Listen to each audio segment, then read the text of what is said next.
What if Uzi killed V instead of J in the pilot? Alright, so today, instead of doing a more traditional theory that you're used to, we're discussing a hypothetical alternate scenario that could have happened if the murder drone's pilot played out differently, affecting the rest of the series plot. In the pilot's begin battle of N and Uzi versus V and J, N asks Uzi that he wants to be the one to face J, before Uzi rejects the request and throws the J.C. Jensen branded pen into J's headlights, forcing him to fight V instead. After the fight is over, J in his current body is killed for good, excluding the solver taking it over momentarily in heartbeat, and V is dragged off to be chained inside the landing pod. This only happened because Uzi disobeyed N's request at the beginning of the fight. So what could have happened if she actually listened to our doggy boy? As both disassembly drones, V and J are pretty much on the same power level as one another. The two actually clashed evenly in the series finale, and V only gets the upper hand because of Wolf Boy and Squawk Girl over here. V has nowhere the same ego issues as J has, and if she were the one to EMP Uzi, she probably wouldn't monologue long enough to give her the time to stab her in the foot with her own tail. But say hypothetically Uzi managed to blow her up with the railgun. This would drastically affect N's relationship with her. At the time, N still had a hard crush on V for why he didn't want to have to fight her, as he only reconsiders getting to romantically know Uzi later on. If she was turned into a lower body, this would seriously give him a bad first impression of the doorman. Maybe he wouldn't try to kill her right there and then, as he began to show his friendly side, but would most likely ditch her and want nothing to do with her.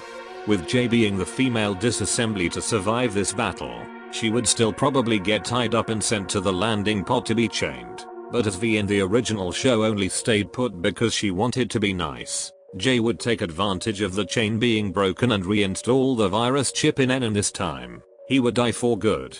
N only got it removed in the initial team up scene because Uzi needed him to reach the vents. But as they're now split from their brief alliance, no one's there to save him. Additionally, as Uzi doesn't have N to protect her, she probably wouldn't stand up for herself against Khan, and instead of banishing herself from the bunker, she would have to take being properly grounded and remain inside. With no revenge plot for Doll, as the killer of her parents is already dead, either she would despise Uzi for taking away the satisfaction of killing V herself, or would be emotionally relieved she no longer had to put in the work to do it herself. If we go with the latter, Doll befriends Uzi, retaining her wholesome pilot energy instead of being a complete mood, and along with Thad, who still had some significant screen time at this point in the show, would also join up with the two and become our new team. Later, V's corpse would transform into Eldritch V, and after Uzi escaped being grounded in her room, she would fight the monster off with Doll. Though as the Commutron 9000 seemed to have learned about her solver powers for much longer than Uzi had, she would do much of the legwork in this battle like ended in the original Heartbeat.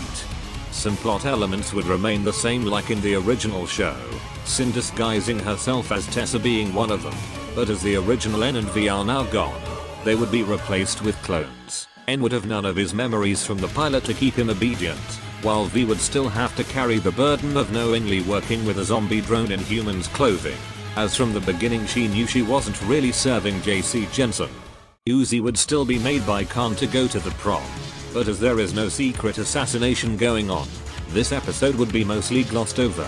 However, as Uzi initially shown an interest in Thad, calling him relatively attractive, she would perhaps get to know him more and they would be the new power couple of the show. While Uzi and the original Cabin Fever went to the campsite in order to help catch Doll, now as they are together, this is purely to find the key bug for the end goal of getting the patch. While Uzi overheated and got taken over by the solver in the original episode, now that Doll is with her, she would share some of her oil stash with her and prevent her from going berserk. Emily, Rebecca and all the other campers would survive because of this. We skip through the majority of home, as Uzi doesn't need to save N and V from being digitally lobotomized, as they are already still slaves to Sin, and she doesn't have to fight over ownership of the key bug, as now her and Doll are going to Cabin Fever right away for the patch crucifix. In the new dead end, they would have to confront Tessa in order to get in the laboratory. Uzi would be a little set back at seeing V alive again, though as she didn't know the original N was killed off, she'd assume this clone not recognizing her was him purposely pretending not to acknowledge how their first encounter ended, making her feel a little shameful. Doll couldn't steal the key bug from Tessa, as now she has Thad to carry around. She can't risk him being blown up and jeopardizing Uzi's friendship. The two teams would go down together. Alice and Bo would die like as usual, though maybe a little differently. And they would all go in the elevator together. V wouldn't sacrifice herself to fight the Sentinels as Doll didn't open the doors this time. And they'd all go down to the bottom floor. After N and V were trying to clear the rubble, Sin would trigger Uzi's solver to separate Uzi, Doll and Thad away from herself and her murder pets. N wouldn't meet Nori like how he originally did, as Sin wouldn't have a reason to eat him, and she would immediately go to blowing up the saved patch files on the computer. Team Uzi would now momentarily split up. Uzi and Thad would enter the cathedral and watch the recording of the funny he put what in Yave man saving the world from total drone death, while Doll would use her glitchy teleportation powers to enter the exploding computer room, even if it would be a 3 versus 1 against Tessa and her disassemblies. She's just that committed. Tessa would slash out her eye like usual, but before she can get jumpscared by freaky Sin, Nori would save her at the last second, preventing an otherwise inescapable death. Away from Sin, N and V, Nori would administer the patch into Doll, and the two would immediately go trying to find Uzi and Thad. They managed to get to Uzi before Tessa could plant a sword into her core and they'd cure her. But Thad was not so lucky. N would have decapitated him, his body now lying limp on the floor.